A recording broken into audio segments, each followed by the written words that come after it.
এটা আজকে ছেলেমেয়েরা ইনক্লাব ইনক্লাব ইনক্লাব তো অন্য দিকের ভাষা, যারা আমাদের ভাষা কেড়ে নিতে এসেছিল। এখন এটা নিয়ে আমাদের young generation Gen Z they are proud of it. আমার ব্লিডিং না। প্রথম কথা হচ্ছে যে বাংলা শব্দটাও কিন্তু বাংলা না, এটা কিন্তু বাঙ্গালা, একটা ফার্সি শব্দ বাঙ্গালা। আপনি এই যে আমরা এত শ্রদ্ধা নিবেদন করে আসলাম শহীদ মিনার, শহীদ এবং মিনার দুটাই বাংলার বাইরের শব্দ। তো এখন থেকে শহীদ জিয়া আর বলা যাবে না। উনি যে দলটা করেন ওনাকে একটা নতুন শব্দ বের করতে হবে আর কি, যে যেহেতু ওই দলের নেতাকে নাম বারবার ওনাদেরকে নিতে হয়, ওনারা কি নামে ডাকবেন তাকে। তো শহীদ জিয়ার তো শহীদ বলা যাবে না, অন্য কিছু বলতে হবে। তাইলে শহীদ মিনারে যদি নাম পরিবর্তন না হয় তাহলে তো ওনারা ফুল দিতে আসতে পারবেন না, ওনাদের দলের পক্ষ থেকে আসা উচিত না। তাহলে ওনার নামের যে তিনটা অংশ, ইকবাল, হাসান, মাহমুদ, তিনটা আরবি শব্দ। ওনার বাবা, ওনার তাহলে সমস্যাটা কোথায়? সমস্যাটা এখানে ভাষার না, ওনাদের বেড়ে ওঠার সমস্যাটা, সংকটটা বুঝতে হবে। ওনার বাবা মুসলিম লীগের রাজনীতি করতেন, ব্রিটিশ বিরোধী আন্দোলনে সক্রিয় ভূমিকা রেখেছেন এবং পাকিস্তান আন্দোলনের কর্মী ছিলেন, মন্ত্রীও ছিলেন, প্রাকৃতিক সম্পদ শিল্প বিষয়ক মন্ত্রী ছিলেন পাকিস্তান সরকারের 60-এর দশকে, 63 থেকে 65। কিন্তু উনি করেছেন বাম রাজনীতি। শেখ কামালের খুব ভালো বন্ধু ছিলেন। শেখ কামাল বাংলাদেশ ব্যাংকে যখন ডাকাতি করতে যায় সেই দিনকার গাড়িটা উনি চালাচ্ছিলেন, খুব ভালো বন্ধু ছিলেন ওনারা। তো সেই রকম একটা বাস্তবতায় যখন ওনাদের এসে বাংলাদেশি জাতীয়তাবোধ, ইসলামী মূল্যবোধের রাজনীতির যে ফ্রেম বিএনপির, এই রাজনীতিটা করতে হয়, ওনার চিন্তার ফ্রেমের সাথে ওই রাজনীতিটা আসলে যায় না। কিন্তু ক্ষমতার রাজনীতি করবার জন্য একবার জাতীয় পার্টি করেছেন, তারপর আবার বিএনপি করেছেন, এই কাজগুলো করেছেন। এই হীনমন্যতা শুধু ওনার না, ইটস এ ফেনোমেনা। ওনার জেনারেশনের টোটাল লেফট পলিটিক্স করছে দেখবেন, যারা মুসলিম লীগ পরিবারের সন্তান, তথাকথিত প্রগতিশীল রাজনীতি করেছেন।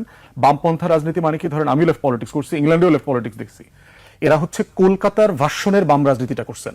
প্রচন্ড রকম ইসলাম বিদ্বেষী, ধর্ম বিদ্বেষী, ব্রাহ্মণ্যবাদী একটা কালচার সেট করে দিয়েছে ওনাদের মাথায়। এই হীনমন্যতার একটা ফেনোমেনা হচ্ছে ইকবাল হাসান মাহমুদ। এবং শুধু সে না, আরো পত্রিকাগুলোতে যে রিপোর্টগুলো দেখবেন, যারা যারা ইন্টারভিউ দিয়েছেন, তথাকথিত প্রগতিশীল হবার চেষ্টা করছেন, এই পুরো হীনমন্যতার জায়গাটা হচ্ছে একটা ইসলামোফোবিয়ার এলিমেন্ট আছে। এইটা 60-এর দশকে বেড়ে ওঠার সেই সোকল মানে মিসগাইডেড লেফট পলিটিক্সের জায়গা আছে কলকাতার। আর থার্ড সমস্যা হচ্ছে নতুন যে ইয়াংদের ভিতরে একটা অর্গানিক পরিবর্তন হয়ে গেছে 24-এর আন্দোলনের মধ্য দিয়ে, যে রিফ্লেকশনটা আমরা দেখতে পাচ্ছি, এইটাকে তারা মেনে নিতে পারছে না। তারা সেই তাদের যুগান্তর শব্দে সমস্যা নাই, কালের কণ্ঠ শব্দটাতে সমস্যা নাই, প্রথম আলো শব্দটাতে সমস্যা নাই, কারণ এগুলো হচ্ছে হিন্দুত্ববাদী সেই বঙ্কিমীয় ভাষা গত শতাব্দীর শুরুর দিকের, যেগুলো ব্রিটিশরা ফোর্ট উইলিয়াম কলেজ দিয়ে বাংলা ভাষার নতুন ব্যাকরণ, তারপরে ডিকশনারি তৈরি করে আমাদেরকে চাপিয়ে দিয়েছেন। এটা তো এই এলাকার মানুষের জবানই ছিল না, এই জমিনের জবান তো এগুলো ছিল না, এগুলো তো চাপিয়ে দেওয়া হয়েছে। এখন প্রশ্ন হচ্ছে, সে সংস্কৃত ভাষার বিরুদ্ধে কি কেউ আন্দোলন করেছে? বাংলাদেশে আলেম ওলামারা, কোন ইসলামী দল কেউ কেউ বলছে যে এই সংস্কৃত শব্দগুলো বাদ দিতে হবে, এই বঙ্কিমীয় তারপরে আনন্দবাজারীয় শব্দ বাদ দিতে হবে? এই লড়াই তো কেউ করে নাই। তাহলে আমরা যারা সাহিত্যের সাথে পরিচিত, আমরা ইনকিলাব শব্দের সাথেও পরিচিত, আমরা বিপ্লবের সাথেও পরিচিত, আমরা আজাদির সাথেও পরিচিত, আমরা স্বাধীনতার সাথেও পরিচিত। সমস্যা কি? যে যেটা ব্যবহার করতে চায় করতে দেন না, ঠেকানোর দরকারটা কি? দেখেন বিএনপিকে কিভাবে এই লোকগুলো ডুবাচ্ছে। গত বছর 24-এর আন্দোলনের সময় আমার মনে আছে, আমি নিজে দেখেছি, নিজে পড়েছি। বিএনপি তার পেজে, ফেসবুক পেজে লিখতেছে, ঢাকা আসছে জনতা, ছাড়তে হবে ক্ষমতা, ইনকিলাব জিন্দাবাদ, ফয়সালা হবে রাজপথে। বাংলাদেশ যাবে কোন পথে? দেখবেন হেলাল ভাই তো বিএনপি রাজনীতি করেন, বিএনপি স্লোগান আছে, বাংলাদেশ যাবে কোন পথে, ফয়সালা হবে রাজপথে। ফয়সালা, রাজপথ, দেখেছি। এগুলো সব কিন্তু আপনার অবাঙালি সোকল্ড, যদি আপনি ধরেন, যেটা আমাদের ভাষা না, বলা হচ্ছে উর্দু ভাষা। উর্দু শব্দটা ইটসেলফ একটা তুর্কি শব্দ। উর্দু শব্দ মানে হচ্ছে ক্যান্টনমেন্ট। এর মানে হলো যে অটোমান এম্পায়ারের সময় সোলজাররা মুসলিম এম্পায়ারের বিভিন্ন জায়গা থেকে গেছে না, ভারতবর্ষ থেকে তো ওখানে গেছে। ক্যান্টনমেন্টে যে ভাষাটা শত শত বছর ধরে ডেভেলপ করছে, এটা বলা হইতো যে উর্দুটা মানে হচ্ছে ওই মুসলমানদের ল্যাঙ্গুয়েজ ডেভেলপ করেছে আর কি। উর্দু ভাষা সবচেয়ে বড় কবি কারা? এখন পর্যন্ত ভারতের যে 14টা জাতীয় ভাষা আছে, তারা যেগুলোকে স্বীকৃতি দেয়, তার ভিতরে উর্দু একটা। কলকাতা বিশ্ববিদ্যালয় মমতা নিজে উর্দু একাডেমিক চেয়ার উদ্বোধন করেছেন বিশ্ববিদ্যালয়ে। উর্দু ভাষার সবচেয়ে বিখ্যাত প্রমিনেন্ট জীবিত কবিরা সবাই ভারতবর্ষের, সবাই ভারতের। বলিউডের ভাষা কোনটা? বলিউড কি হিন্দি ভাষা? নো, বলিউডের ভাষা হলো উর্দু। এত মেলোডিয়াস, এইটা সংস্কৃত অথবা ভারতীয় কোনো ভাষা নাই যেই মেলোডিটা উর্দুতে আছে। এই জন্য দেখবেন যে প্রত্যেকটা হিন্দি গান মনে হয় যে ভিতরটাকে কিভাবে আমাদেরকে আপ্লুত করে ফেলে।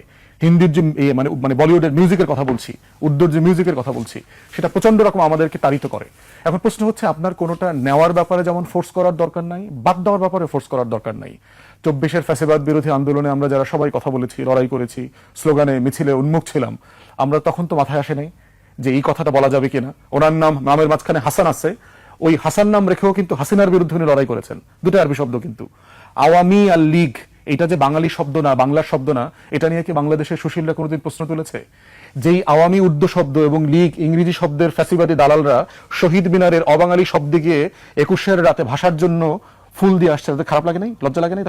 তখন প্রগতির একটি সমস্যা হয়নি? সমস্যা হয়েছে।